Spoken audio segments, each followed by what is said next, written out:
East হ্যাম south অ্যাসোসিয়েশনের আয়োজনে জাঁকজমকপূর্ণ ঈদ পুনর্মিলনী হয়েছে।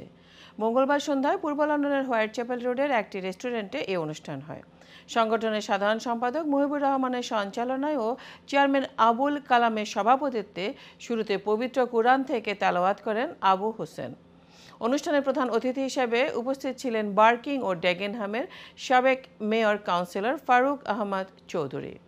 বিশেষ অতিথি হিসেবে বক্তব্য রাখেন ব্যারিস্টার আব্দুর রব মল্লিক, রেডব্রিজ কাউন্সিলের কাউন্সিলর ফয়জুর রহমান, বার্কিং ও ডেগেনহাম বাংলাদেশি কমিউনিটির সাধারণ সম্পাদক হেলাল তালুকদার, অ্যাসোসিয়েশনের কোষাধ্যক্ষ নাসির উদ্দিন এবং সদস্য ফেরদৌস খান সহ আরও অনেকে।